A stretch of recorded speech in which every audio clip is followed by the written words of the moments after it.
Sunday to Sunday and bridge God's word from our heads to our hearts as we discuss practical ways to apply what we learned from Sunday's message from Pastor Danny. This Sunday, Pastor Danny did his fourth and final in the series of Peacemaking in Politics. It's a really exciting time in the nation. It's also a really exciting time as the church to be ministers of Christ's love and be peacemakers in an environment that can be chaotic, that can be divisive, that can be frustrating, and that can be challenging. So let's have a good discussion tonight. We welcome you in the chat. Send us your ideas, your thoughts about what struck you about Pastor Danny's message. What are the challenges we have as Christians to be peacemakers in this life? Tonight we have a wonderful guest. Our guest is Beth Crow. She is the lead of the Helps Ministry here at the Church of Covenant Park. So Beth, thanks for being here, as always. Why don't you introduce yourself to the audience for people who might not know you? So I'm Beth Crow and wife of Jon Crow, mother of Colton, Caleb, and Jathan, daughter-in-law to Dan Crow and Becky Crow. Is there anything else you want me to say? No, I think that's nice. You have a wonderful family. Hey boys, I know you guys are watching at home, and hey Johnny, it's always good to see you guys. So thank you, and thank you for giving Beth a night to come here and join us in the studio. And actually, we're on location today. It's kind of exciting. We're actually in the sanctuary on the stage area and broadcasting from here for the first time, so it's kind of a new environment for the bridge and other things. Can you talk to us a bit? So Covenant has a lot of ministry that really endeavors kind of to be peacemakers and put that into practice. So you lead the CARES ministry, which is part of Helps. Can you kind of talk about what that's like? I know, like I've talked about this before at times, and I still don't know who knows about the care ministry and who doesn't. So under the care ministry, there's three things. There's the prayer team, which Becky Crow leads, and she does a wonderful job with that. There's the Helps team, which I lead, and that is basically meeting the physical needs, practical needs that come up. It could be somebody's going through crisis. I mean, we all go through hard times in our life, so it could be somebody's going through something, and once I get word about it, I send it out to the Helps team and say, how can we meet this need? Nice. And usually goes under the radar, and a lot of times it's even confidential, just depending on the situation. And then there's the hospitality team, which is basically like greeting people and making them feel welcome, and Jason Scott leads that. Nice, awesome. Well, we're so thankful for all of you. We're always thankful for Mrs. Crow. Becky Crow is awesome in the prayer ministry. That's so much behind the scenes, but the consistent prayers that God uses. And I love the notion of the Helps ministry, as somebody can reach out with a practical need to the church. And then we call on the Helps team, which you lead, to say, hey, how do we meet that need? How do we come and kind of reach out to them in a special way? And I like that it also can be confidential, it can kind of be behind the scenes. Right. But always something that we should be praying for. And always a great way, knowing that what we contribute to the ministry actually goes to practically meeting people's needs in a real and genuine way. And of course, Jason Scott and the Welcome team, I mean, they're the big thing on Sundays when people are coming, especially with now outdoor services and all the COVID protocols and sign up for service. They're doing a lot of work there to keep us safe. Yeah, the greeters have been great. They're still here on Sundays with their masks on and still showing people to their seats when it is inside. And they've still been, and taking down like everybody who registers, they take down the attendance and stuff. So they've been really great. Yep. And so we have, the plan is to do as many services as we can outdoors as long as the weather will allow, which I think is going to be great. The new sign up is up for November. So you can go to TCACP.net and click sign up, register for service, and it'll take you right there. Or I think you can get there on the app as well to sign up. So please do, if you're going to join us in November, sign up for those services. You can sign up for the whole month of November at once. I just went in and was like, click, check, put my name, done. It took like 10 seconds. And then people know that we're coming, and then they can accommodate. And whether they're setting up chairs here in the sanctuary, if it's going to be indoors or outdoors, we'll have a place for you, which will be awesome. So please do that, everyone. We try to come as much as we can. We always feel safe here. We think the church has done a great job with making the environment feel very safe. And there's hand sanitizer everywhere. There's masks that they have if you forget yours. Joyce Figali has done a great job with having activities for kids with the bags that she has, or Clubhouse has now started up, and that's been outdoors as well. People can just bundle up, and more people will come together, and we can fellowship together, and it's been great. That's awesome. I'm looking out in the chat. I see I see Dan Crow is out there. He said the old crows are in. And Grandma Crow is out and watching as well. So we always say hi to you. It's always good to see you. Well, and in thank you case for joining anybody us. from my family, like my parents or my sister, brother, sister-in-law are watching, hi. Yes. And Chantel pointed out that we are safe and socially distant, even though we're doing an interview in the large sanctuary. So that's always good. We always do. Safety is very important, and we want to do that. Yes. One of the things that we got to do this week, which I think is really, really exciting. So Beth, in addition to being the lead of the CARES team or the HELPS team here, is also working for Open Door America. So can you talk a little bit about Open Door? Sure. So yes, I am a caseworker for Open Door America, and we work with inmates as they're getting released from jail or if they have returned to society within the last 2 years. We currently have a partnership with the Howard County Detention Center. And so we are working with individuals as soon as they get out of jail, as soon as they get released, and our job is to try to eliminate all those barriers and obstacles that they are facing when they come out, because oftentimes they do not have transportation, they do not have stable housing, they don't have a job. And so we try to work with them on those things, because those seem to be the biggest factors that will, cause them to stumble back into old ways. So we work on those things, but we also work on the family dynamics. A lot of them, don't have good relationships with family, or they're toxic relationships. So we work on those things. If they have educational goals, mental health and physical goals, all those things, all together, they all work together. Awesome. And if they're not working together, then it creates issues for our clients.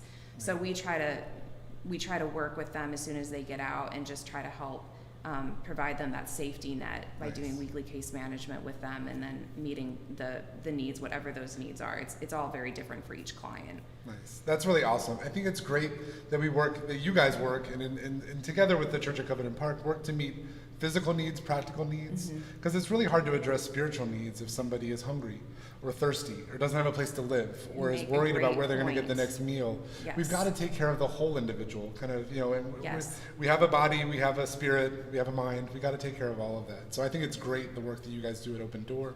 I mean, they're not going to listen to a word that we say if they're like, that's all great, like, the talk about God and stuff, that's great, but I don't have a place to sleep tonight and I'm starving, Right. So by meeting some of their most basic needs, and once they see that you're true, that you're honest, that you do actually care about them, then they might be willing to listen and hear you actually talk about Jesus. Or they might see, hey, they're like, why are you acting this way, or why are you treating us this way? Like, maybe you actually do believe in a God, maybe there is a God, but you can't get there until you meet some of the most basic human needs first. Yep. So one of the cool things, we're going to tell you, this is an opportunity you have to be a part of the ministry that Beth has been doing with Open Door in partnership with TCACP and the Howard County Detention Center. We put together a promo video, and Beth recorded, it's great, and Ace did the editing. It looks fantastic. So why don't we go to that to show you how you can be a part of this new cool thing with backpacks that we're doing in November. So Ace, can you run the video, please? Hi, Covenant family. I'm Beth Crow, and I lead the HELPS team here at Covenant, and I also work for Open Door America.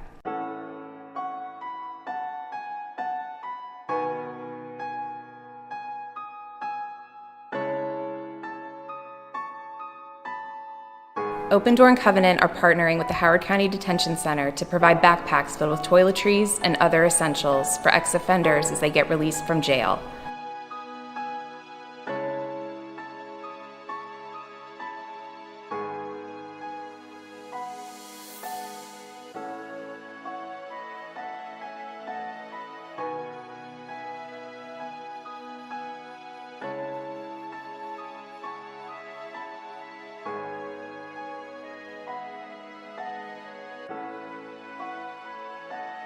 We really try to be present and be that constant support for them as they are transitioning to the community again, and staying beside them, because that seems to be the missing link, is that there isn't this stable support system staying with them as they are trying to re-enter the community and getting stable in their lives again, which is why oftentimes they revert back to crime and going back to jail.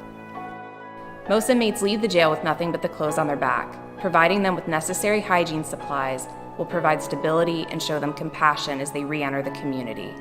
And what we've seen, especially through the grant that we currently have, is that a lot of the clients that we're working with, when they get released, they don't have anything when they are getting released.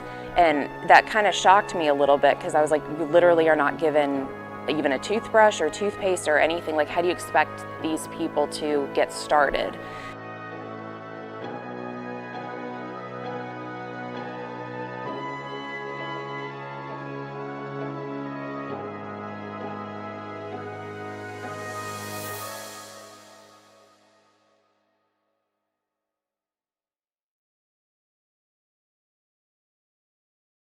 You can pick up a backpack anytime from the front porch of the church. This is a simple way of meeting a huge need and demonstrating the love and mercy of Jesus for individuals who desperately need it. Thank you for being powerful and real examples of Christ's love. Now go get your backpack.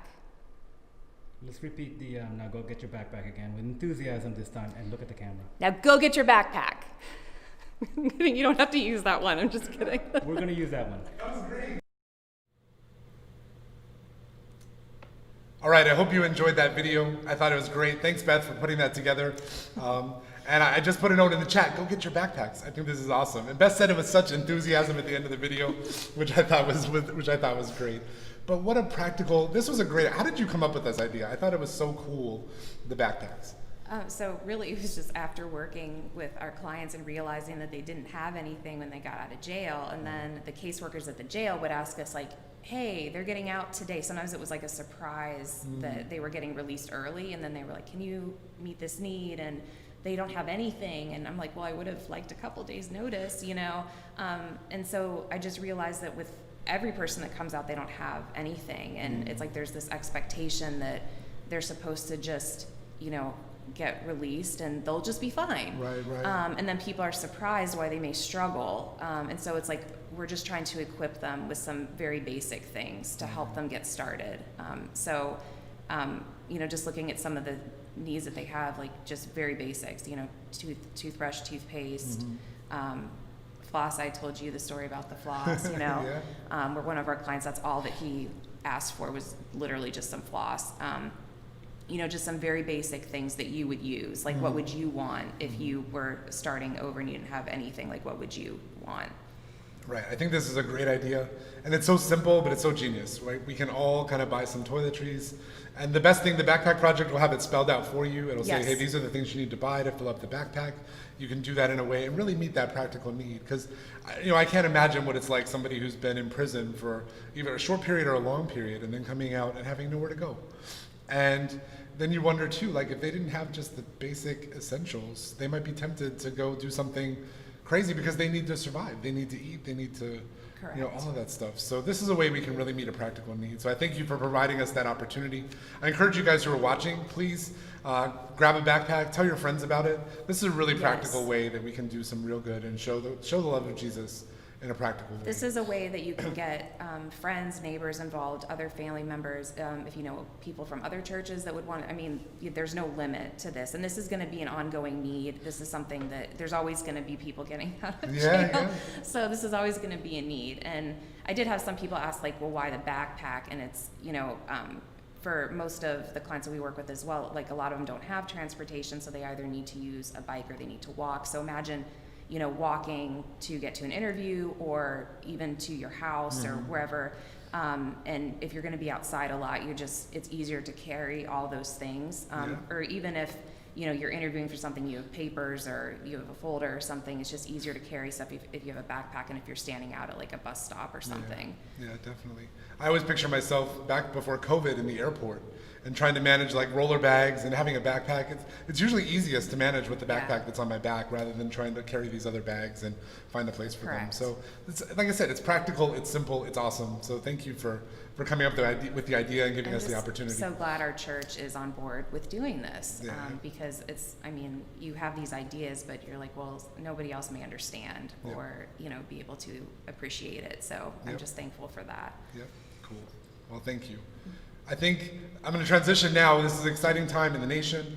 We've been talking about peacemaking in politics, so we're less than 1 week now from the presidential election, and we'll see kind of what's going to happen next. And I'm a little timid, I'm a little concerned. We'll see how this all Not pans alone. out. Yes, and I imagine a lot of people are feeling that way as well. Are we going to know next Tuesday? Probably not. We might have to wait, and then what's that going to look like? Yeah. So I think we have some tumultuous times coming up. I think it's one of what it motivates me to do more than anything else is pray. Pray for the leadership of the country, pray for the nation, pray for the voters to make a wise decision, and pray for God to really work and install who the next president should be for the next 4 years. And that's a challenge. We talk about all this stuff because people are so passionate about their perspective, right? Absolutely. How could anybody vote differently than how I voted? And how could anybody believe? And Pastor Danny kind of, in the message at one point, he gave it to the Republicans and he gave it to the Democrats. He's like, how could you be a Christian and a Republican? Yeah. How could you be a Christian and a Democrat? And we can kind of pick and choose what we want.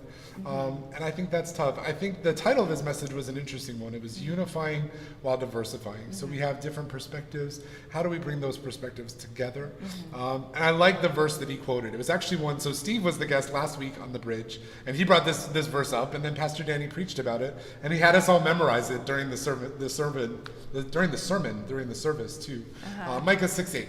And it's one that I actually learned in my college fellowship back home. There was a song that went through it, so I almost can't forget it. It's, he has shown thee, O man, what is good and what the Lord requires of thee, but to do justly and to love mercy and to walk humbly with your God. I think it's a great message. What stuck out to you about Danny's message on Sunday? What was one of your take-homes from that message? Well, I think just the way that we talk to other people and just being respectful of each other. I mean, at the end of the day, I really think it comes down to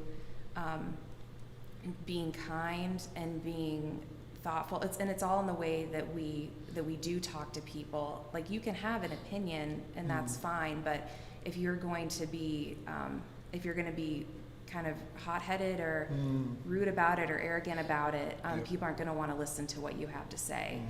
And so I just think it's important to remember that everybody has a perspective, and we are all entitled to that too. And I think too, just to think about, like, have empathy for other people and trying to put yourself in somebody else's shoes, actually being willing to listen to their perspective and saying, is there anything I can learn from that, or anything that I can glean from what that person is saying? Right. And just at the end of the day, like, everybody has value. We should treat everybody with dignity and respect, no matter what your differences are, and having different opinions on different things. And I mean, that's really what I have taken away from that, probably the most. And I think that's so important. I like what you said early on too about being hot-headed. So often somebody will start talking to us about an issue, and they'll say something that one of those trigger words that just gets you off. And like, I've stopped listening to you now, and I'm planning my response or my counter argument to your argument. And how can we learn to be kind of slow to speak and really listen to one another? That's really hard, and I think that's a skill we almost need to practice, because my mind is always going 100 miles an hour and trying to think of what's next. And I don't know if you've kind of dealt with that in either your ministry work or your work at Open Door. Like, well, I guess it's part of ministry, but or even with your kids or other things. How can we listen and try to understand? Well, I think too. I think about social media and where things are right now with all of that, and just how, like, everybody feels so comfortable. Being on Facebook in particular is one place where it's like people just feel so comfortable talking about their political views. I mean, really anything, but their political views. Yeah. And I'm to the point where, I just scroll right through. Yeah. Even if I were to agree with their position on something, I don't like the way that people go about it oftentimes. Yeah. And I think, if we could just, kind of like what I was saying earlier, if we can just try to understand everybody's perspective and just be quiet. I don't think we know how to be quiet. Like, I think like we oftentimes want to chime in way too early before somebody is finished speaking. Yeah. And you really want to make sure that you get your point out there, but so does the other person. So wait until they're done. And I think taking a couple of deep breaths before you start speaking, and just thinking too, and what I am about to say, is it going to be in love? Is it going to be tactful? How would I want somebody else to be talking to me about this? Yeah. I mean, with my children, I see them, they fight all of the time, and we're constantly trying to tell them, like, treat them how you want to be treated, so there's constantly like lessons, and I mean, even myself though, like I catch myself in the way that I talk to them sometimes, and I'm like, I need to be careful of that as well. I like what you said about social media. I think one thing I've noticed, I've seen some friends who will post something that's politically slanted one way or the other way, and I'll look and see how many comments are there before, it's just been posted maybe an hour before, and there's already like 782 comments. And then the next thing I'll do, just out of curiosity, I'll open up the comments and I'll go down, how many comments do I have to get through before I see a personal attack against somebody else? And it's usually in the first screen of comments, somebody is calling somebody else a bonehead or stupid or whatever. They go straight at the person rather than even talking about or talking through the idea that was expressed or showing some respect. And forgetting, I think that's one of the things that Danny said on Sunday that really stuck out to me, is that when God looks down and sees all the human beings on the planet, how many of them does he respect? How many of them does he love, does he care for? And the answer is he loves and cares for all of us. Which is hard to believe sometimes. It's very hard to believe sometimes. Well, what makes it hard to believe, do you think? I mean, we all know difficult people, that's true. Whether it's the neighbor, or, it could be even a family member, people that you work with, like we all encounter challenging people all of the time, and you have to kind of catch yourself. You're like, God loves that person and values that person like more than I could ever fathom or understand. Right. And I mean, you see all these things about them that might be like despicable, but God loves them so much. And so like when you think about it from that perspective, and actually we're doing a study right now, Carla Spence had picked this one out, called Unoffendable, and it's by Brant something. If she's watching, and she can chime in like what the last name is, because I don't remember the last name, but it talks about how like working at not being offended, and from a biblical perspective. And so that has been really helpful, as well as like as I'm in, encountering other people, because like one of the exercises was like, okay, try to find like 2 things about somebody that you do not like. Try to find 2 things that you do like about them, or good things that you see in them. And in our group, like we were all going around and sharing, and it was really hard for some of us. It was really hard to come up with even 2 things for some of them. But But I would even challenge people. This is perhaps more abstract, but in the election season. So if you're a Trump fan, find 2 things about Vice President Biden that you can respect or that you can say positively, or vice versa. If you're a Vice President Biden fan, what are some things about President Trump that you can say are good? I bet that's really hard. Challenging thing right now. Yeah, because people can't see. They'll look at one and see red, and then they'll look at the other and they'll see, oh, this one is 100% good and not bad, and this one is 100% bad and no good. But there are redeemable qualities to both if we look for it. But that's really hard. I love that so this is your small group? This is one of the small groups that I'm in, and that's awesome. Yeah, and so like it, because like a lot of people would probably agree with this, that we're kind of in this place right now where like everybody gets so offended about everything, and it really is a choice. One thing that I love about my husband is that he really doesn't get offended very easily. And he was like, because at the end of the day, he's like, it's a choice, and it's like, it uses up more energy being annoyed and angry and bitter, and so it's just sometimes it's better to just like let things roll off your back, so that's one thing I appreciate about him. That's a really good point, and thanks for sharing that. It's a choice. How we react to somebody else, we have control over that. We have control over us. You can't control them. You can control you. And sometimes we think, like, I couldn't help it. That guy was ridiculous. He cut me off. Of course I had to like honk the horn and all the other things that we do when that happens. No, but that's a very good point.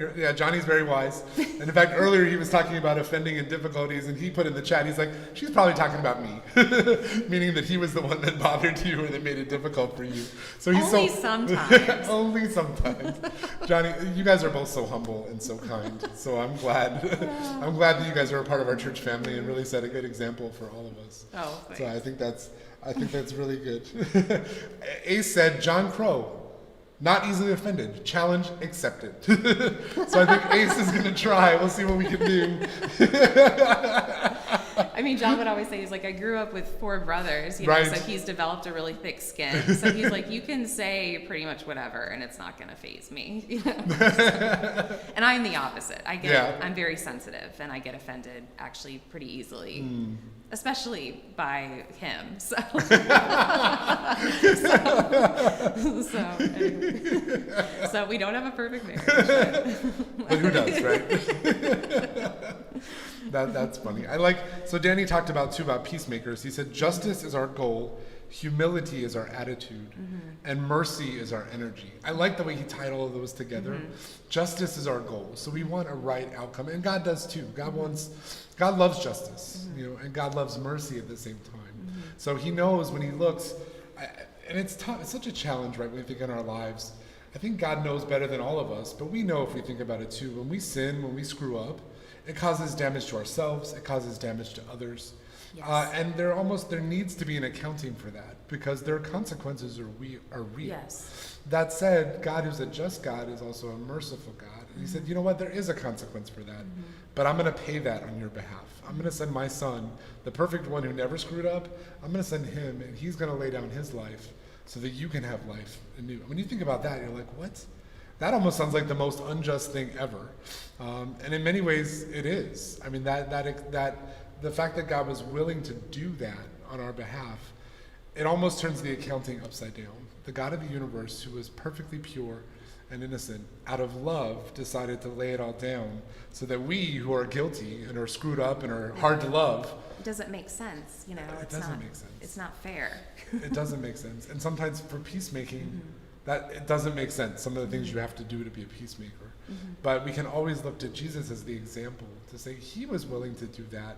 Why am I not willing to put down, like you said, it's great. Johnny has that thick skin and can let it roll off his back. And sometimes I don't have as thick of a skin and I'll get all worked up. But needing to learn to let that go.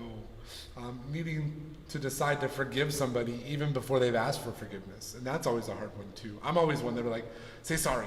Say sorry. Just say sorry and then I can forgive you. But if they're not gonna, sometimes people are just people. You know, they Right. can be really stiff-necked and difficult.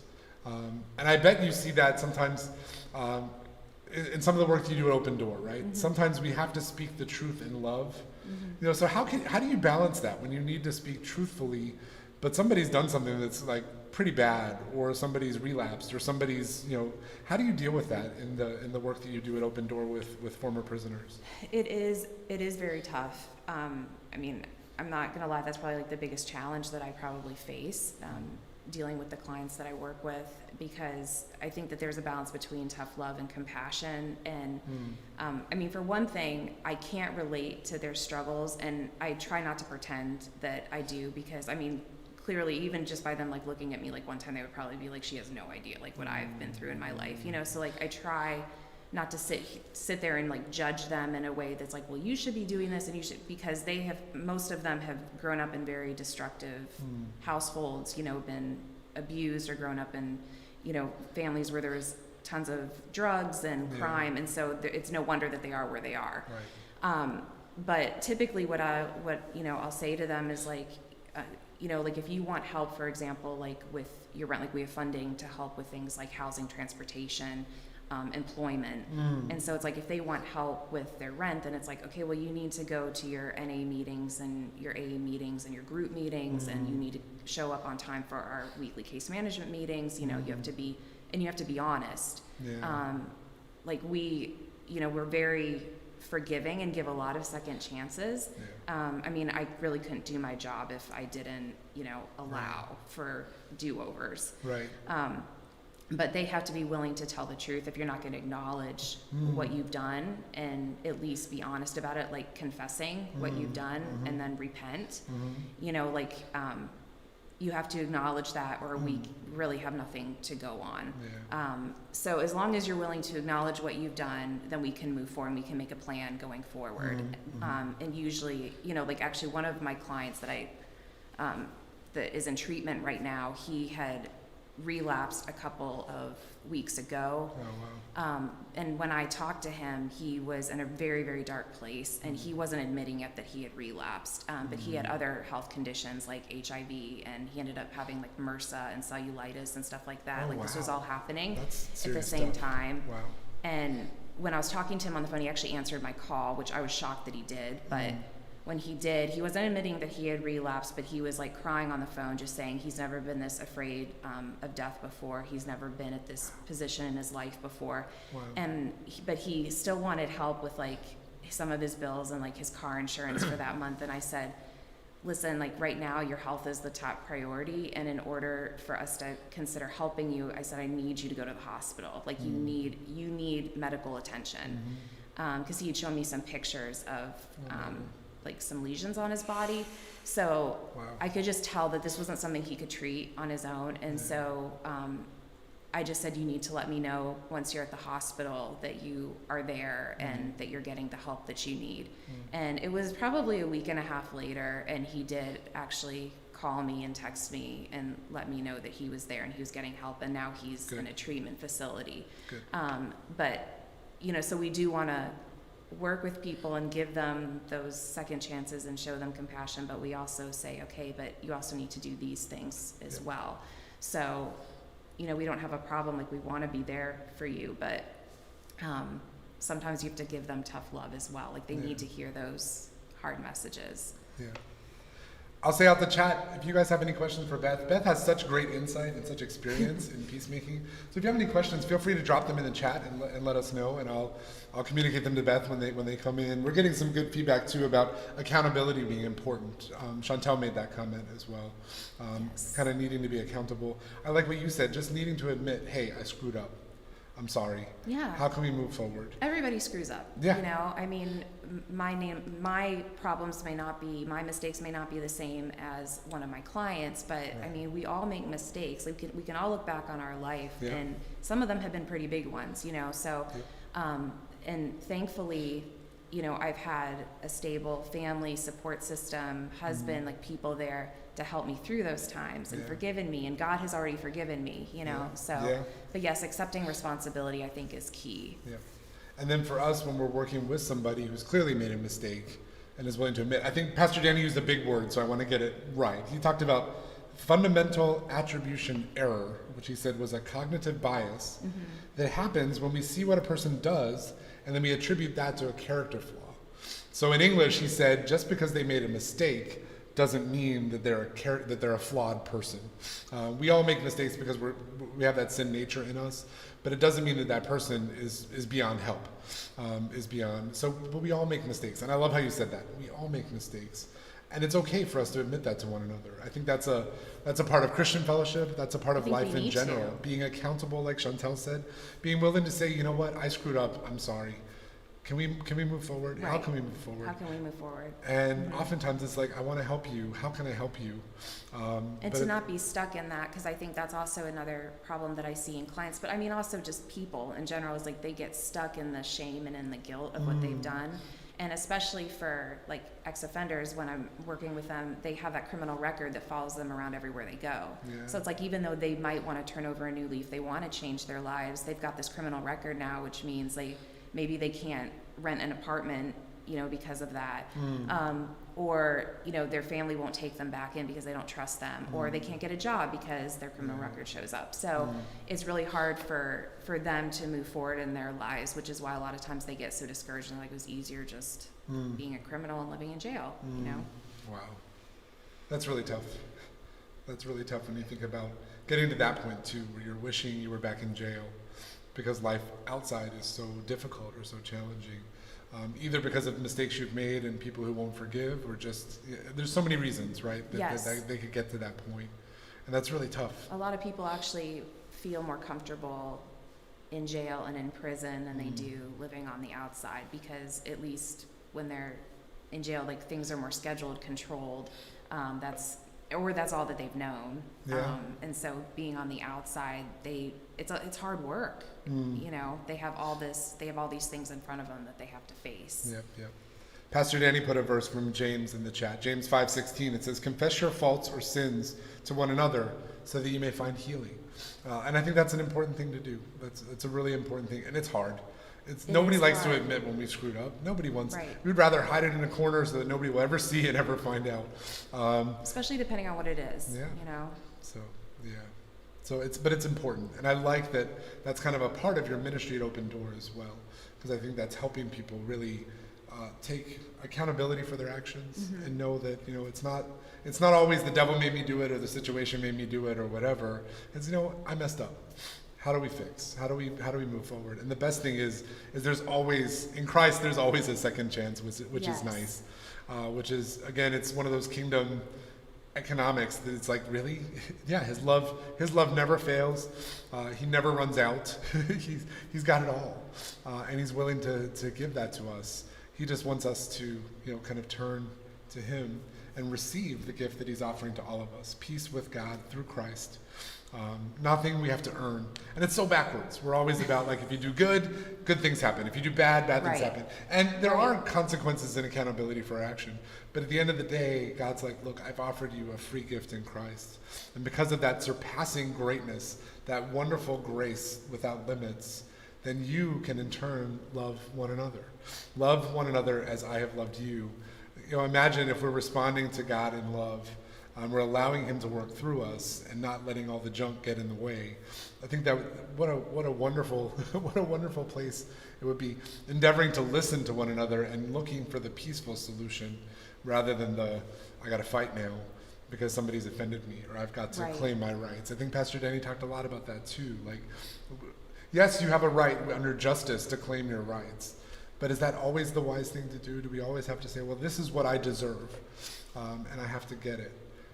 That's not always the right choice. That's not always the most wise way to proceed, I guess, is what I would say. Right. I think sometimes we just, like he said, we have to walk more humbly, Yeah. and just not, I think it's a lot of our pride and ego that get Yeah. in the way where we just feel like whatever we have to say is just so important, or however we feel, you Yeah. know, and I have a right to feel this way. And, Yeah. and it's like, well, sure, you might have a right to feel that way, but it's all in how you talk about it and Yeah. present it, and then don't hold on to Yeah. stuff. Yeah, absolutely. And I think we always have the example. We can look to Jesus and we can see that example of humility and grace and treating people well. We can look at, he was willing to wash the feet of his disciples. Philippians, Paul writes about on the theological construct of, equality with God is something that he is God. So equality with God, but he didn't consider that a prize or something that he would grasp. Instead, he emptied himself and took on the form, and the biblical language says he took on the form of a slave. So it's hard enough that God would become a man, but God would become a slave. And he would if that's become not obedient to humility. death, even death on a cross, which was the way the most vile criminals died at the time. So all that stuff, he was willing to empty himself, and then God lifted him up. What an amazing example. Yeah. And so it's like if you need something to look to as a way to view yourself, just consider that. Yeah. Yeah, it's incredible when you think about it. And I think that's where we should fix our eyes. Pastor Danny brought up another example, Shawshank Redemption. Apparently Ace hasn't seen that movie. Ace, you need to see that movie, dude. That's a good. It is a very That good is movie. a good movie. You need to check that one out. But wow. Yeah, and there's so many. I think some of the good stories that I really appreciate are ones of redemption. Ones where people are struggling between kind of that old nature and that new nature. Can I do what's right? And then God helps them overcome. And sometimes it explicitly talks about God in the movie, and sometimes it doesn't. But you're kind of rooting for that underdog, and you want them to succeed, and you want them to do the right thing. And it's so motivating when that happens. So I think that's really, really cool.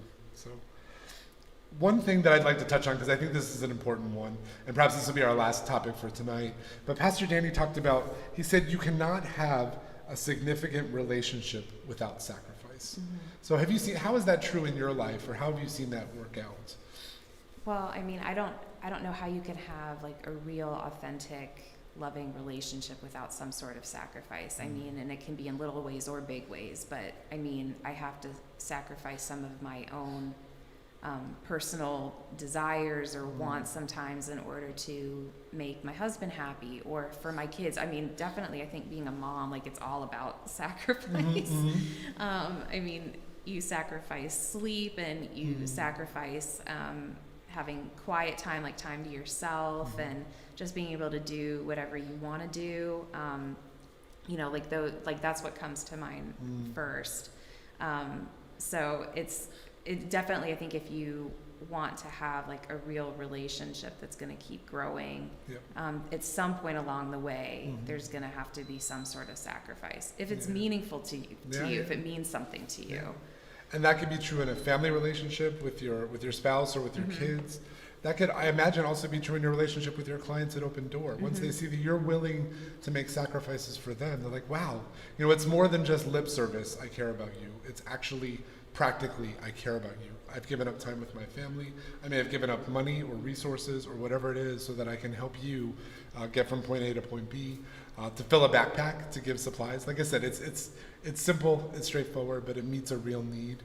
But really meeting them where they are and also showing them respect and love and care, because we know that God loves all of us, you know, but for the grace of God, where would we be? You know, it's our grace and our good fortune that we were born in America at this time with all of these resources and all of these blessings, and, you know, living in Howard County in Maryland. Yeah, exactly. Brought up with the loving family, a stable family, going to church every Sunday. You know, we never lacked. We always had what we needed. You know, just very basic things like that. You know, we take it for granted, but that's what, you know, a lot of the clients that I have, they just never had that. Right. And so, you know, I think that, yes, they have never experienced real love before, and then when they see us kind of going above and beyond, or like actually spending, you know, time with them to, you know, talk through some really hard issues, and it doesn't make sense to them. They're, you know, they're like, is this for real? Like, you guys, like, for, you know, you're really like a real organization that actually like cares about people. Like, it's just here to help me. So for those that are ready to change and appreciate it, like they can see it, they appreciate it, like those are the ones that, you know, that are the most successful. Yep. And I think that's awesome. And I think you said it earlier, and I'll say it again, be genuine, be true in what you do. People, they're comforted by people who are genuinely committed to God, genuinely committed to them, when it's just real. So keep it real, be genuine, and also keep it simple. Like I said, sometimes we make it really complicated. It's so difficult. Oh my gosh, yes. Yeah, like when we talk about just, you know, how to be peacemakers. I mean, for one thing, I do not like conflict. So like peacemaking is not very hard for me, because I like everything to be like, you know, no drama. But I think it really, like, I think we're overthinking it a lot. Like, I mean, it's like, look at somebody in the eye, like when you're talking to them, you know, whether it's a homeless person or your neighbor, like slow down, talk to somebody, be observant, be kind, just be respectful to one another. I mean, I was actually, this just came to mind right now, but I was meeting with one of my clients the other day, and we were standing outside, and I was parked in her neighbor's parking spot, and her neighbor could have been like really impatient and upset with me, but she sat there and she waited so patiently for me to move my vehicle. And I just said, I was like, thank you so much, because you just don't see that a lot. People are like, that's my space, get out of it, you know, or like, I need, you know, they just get exasperated. But she was like, oh, take your time, it's great. And I was like, it just struck me, because I'm not used to seeing that. I think we just live in such a fast-paced place as well, that people are always in such a hurry, and if you're inconvenienced in any way, you know, you get very upset and agitated about it. Like, you're messing up my schedule right now, you know. That's really true, because you don't ever, you so rarely see that when somebody's like, especially a parking space, that kind of stuff. Like, people, you know, like, they about lose their mind about that kind of stuff. So that's great. When you see that, you're like, wow. And I'm so glad that you said thank you, you know, for being so patient. Just, you know, call that out, because imagine what it would be like if people were like that every day, actually being patient, being willing to wait, being willing to put others' needs. You know what? It's okay. You know, we can do this, but it's tough, like you said, that fast pace, and we're so quick to kind of. It's like, let us be the difference makers in that. Like, let us be the ones who are patient. Let us be the ones that are showing love, kindness, respect. Pastor Dan talks about, when you're in the cashier's line Yeah. and saying hello to the cashier and calling them by name, it's just being considerate of other people. Yeah. And you just have no idea how interactions, what those things can do. Yep. It could set somebody off, or it could, really bless them. Yep. So we should be the ones, we can control ourselves, especially in today's climate, with politics, with coronavirus, with, all the racial things that are going on. It's let us be the ones who are, being true examples of Christ and what that looks like. And I'm talking to myself as well. I have grumpy days Yep, and me too. Days where I'm Me do not too. mess with me. I hate wearing this mask today, Yeah. So I'm not Right. I'm not perfect at all. I snap at my kids, I'm not, I get annoyed with my next door neighbor all the time, I'm not claiming that I have it all together, but I'm just, as a reminder to myself, that's what I want though, is to be somebody that looks different and for all the right reasons. Good. I like that a lot. And thank you for walking with humility, and thank you for pursuing justice, all the things that we were talking about tonight. I think you're a great example of that. So thank you for that. Jon. And thank you for sharing that with us tonight as well.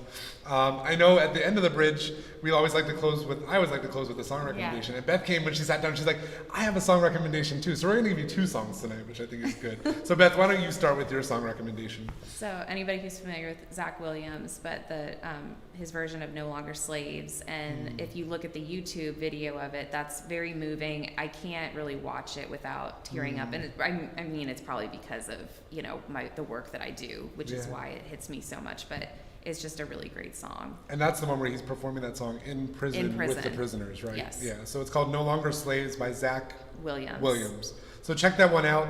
I think, and we talked about this earlier, I think Johnny Crow, when he was on one of the times, also recommended the exact same song. I don't even remember that. So I think that's great that song has touched your family in such a special and meaningful way.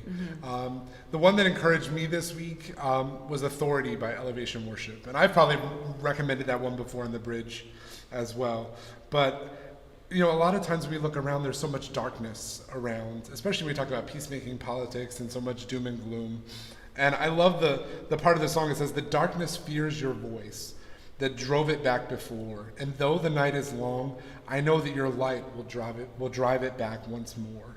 One word from you. God said, let there be light. One word, and things change on your authority. Your word is true. Things change on your authority. And at the very end, we have the hope that we have in Christ. Heaven will prevail. Strongholds will be moved. Spirits will be silenced and cower at his rule. I know that God is for me, so what have I to fear? For nothing will deny him the glory that is his. It's very powerful. I love that song, and it's such a motivating thing, especially when things are going all wrong and you think it can't get better.